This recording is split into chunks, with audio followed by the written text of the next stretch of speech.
మీరే ఇస్తారు, మేము ఇవ్వము డబ్బులు, మీరే మాట్లాడిస్తారు, మేము ఓన్లీ తీసుకొని సర్వీస్ చేసేదే. అందులో ప్రాబ్లం మీరు మెస్ వాళ్ళని పిలిపించి మీరు హెచ్చరించుకోవాలి. డబ్బు ఇస్తుంది మీరే, మీరు ఎక్కడ నష్టపోతారో మీరు అరికట్టుకునే బాధ్యత మీకు ఉంది, లేదా మీ తరపున ఉన్న మేనేజ్మెంట్కి ఉంది. దానికి నేను ఎందుకు బాధ్యత అవుతాను సార్? మీ వేడిగా తినాలంటే టైంకి మనం ఓపెన్ బ్రేక్ ఇవ్వాలి, బ్రేక్ ఇస్తే టైం వేడిగా తింటాం. మీరు 3-4 వరకు బ్రేక్ ఇవ్వరు అండి. మేము నిర్మాతలు కూడా హాట్ ప్యాక్లో పెడతాం సార్, ఇలా ఓపెన్ చేసి డబ్బాలు పెట్టమండి. మీరు ఒకసారి ఆన్ షూట్లో చూస్తే మేము డిపార్ట్మెంట్ ఒకేసారి క్లమ్జీ అవుతాను కూడా విడివిడిగా డిపార్ట్మెంట్ కూడా కూర్చోడానికి 4 పక్కల 4 సెటప్ల్లో పెట్టి 4 గ్రూపులుగా పెట్టి మేము వడ్డిస్తాం. వాళ్ళు చల్లదనానికి వేడిదనానికి నేను బాధ్యత కాదు. ఎందుకంటే ఒంటిగానే బ్రేక్ ఇస్తే ఇది సిల్లీ క్వశ్చన్ సార్ వాళ్ళు ఏదో ఒకటి క్వశ్చన్ చేస్తున్నారు సార్. నేను 5 గంటలు వేసి పనికొచ్చి 5 గంటలకి మెస్కెళ్ళి టిఫిన్ తీసుకొస్తాను సార్. లొకేషన్ ఇంతకుముందు చుట్టుపక్కల ఉండి Sarathi studio, Annapurna studio, Ramanaidu studio, లేకపోతే ఫిల్మ్ నగర్ ఉండేది. ఇప్పుడు ఎక్కడ పోయినా చిలుకూరు, అజీజ్ నగర్, మోయినాబాద్ వెళ్తుంది. ఈ ట్రాఫిక్లో ఎంత టైం పడుతుంది మీరు చెప్పండి? మనం కూడా 2 వీలర్ జర్నీ చేస్తాం కదా, కార్లో వెళ్తాం కదా, వ్యాన్లో వెళ్తాం కదా, మినిమం 1 అవర్ పడుతుంది. 1 అవర్ లొకేషన్ దిగంగానే అందరికీ మేము సెట్ చేయాలి కదా, కనీసం ఒక అరగంట పడుతుంది సామాన్లు సెట్ చేసి టేబుల్స్ వేసి అరేంజ్ చేయడానికి. మా పని మేము చేస్తున్నాం. ఇప్పుడు ప్రజెంట్ టెక్నాలజీ పెరిగింది కాబట్టి ఎవరికి ఏ విధంగా తింటారో ఆ విధంగా సర్వీస్ చేస్తున్నాం. దీంట్లో మా పనిలో ఎలాంటి లోపం లేదండి. అసలు లోపం ఎక్కడ మీరే చెక్ చేయండి. మేమేమో బ్యాటాలు పంచండి 30% మీరు ఇచ్చిన ప్రకారంగా బ్యాటాలు పంచాలంటే మీరు రకరకాల కొన్నాళ్ళు తిప్పి రకరకాల ఇష్యూస్ మా మీద తెస్తారండి.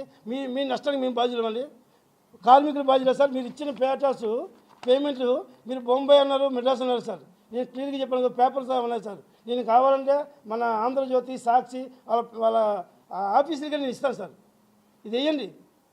అప్పుడే చూస్తారు, పేపర్ చూస్తారు కదా, అప్పుడే చూస్తారు మాకు ఎంత ఇస్తుంటారు. అక్కడ ఓన్లీ మన సౌత్ ఇండియాలో మన హైదరాబాద్లోనే మన తెలుగు ఇండస్ట్రీలోనే సార్ 8 అవర్స్ కాల్ షీట్ లేదండి. బొంబాయిలో ఉంది, మెడ్రాస్లో ఉంది. మెడ్రాస్లో ఉండి 8 అవర్స్ కాల్ షీట్ అని కాకుండా 6 గంటల వరకు పని చేస్తారని చెప్పేసి 3 గంటలకు కలిపి జీతం ఇస్తారండి. 10 మంది పని చేస్తే 6కి 1.5 కాల్ షీట్ ఇస్తారు, 4కి సింగిల్ కాల్ షీట్ ఇస్తారు. సింగిల్ కాల్స్ మీన్స్ 6 గంటలు 12 అవర్స్. మాకైతే 10 మంది ఉన్న అదే జీతం. ఇది కాక చిన్న మాత్రం ఈ 1 గంట షూటింగ్ వల్ల ఇంకో రోజు ఈ లొకేషన్ పెడితే నష్టపోతాం అనగానే ఆ గంట కూడా ఎక్స్టెన్షన్ చేస్తాం, డబ్బులు కూడా అడగం. ఇంకో దౌర్భాగ్యం చెప్పండి, ఏ రోజు వేతనం కూడా మేము అప్పటికీ నిర్మాత అర్థం చేసుకున్నాం. పాపం ఏదో ఫైనాన్స్ కూడా ఉండే ఇంత పెద్ద సినిమా తీస్తుండ్రు, ఇంతమంది కుటుంబాలు ఫుడ్ పడుతుందని. మేము ఒక డిపార్ట్మెంట్ సార్, ప్రొడక్షన్ డిపార్ట్మెంట్ అంటే మేము కడుపులో పెట్టుకుని చూసుకుంటాం. మాకు డబ్బు ఇచ్చి దేవుడికి భావిస్తాం. వాళ్ళు మా మీద ఇన్ని అబద్ధాలు ఇన్ని వద్దు సార్. ఎందుకు అబద్ధాలు చెప్తారు? చిరంజీవి గారికి వెళ్ళి చెప్పినా తెలుసు.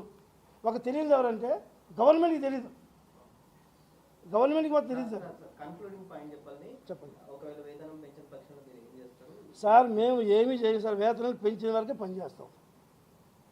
మాకు ఆల్రెడీ 13-12 షూటింగ్లు జరుగుతున్నాయి, వాళ్ళు మాకు పెంచిస్తున్నారు, మాకు కష్టాన్ని చూసి వాళ్ళు ఇస్తున్నారు కాబట్టి వాళ్ళకి పని చేస్తున్నాం.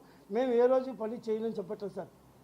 13వ రోజు 14వ రోజు మేము ఏమి ఎక్కడ స్ట్రైకులు చేసినా మా నిరసన ఏంటంటే 3 సంవత్సరాలకు ఒకసారి పెంచిస్తామని చెప్పిన మీరే మీ మాట తప్పి మీరేమో రకరకాల మమ్మల్ని మీ కష్టాలు మాకు చెప్తే ఎట్లండి?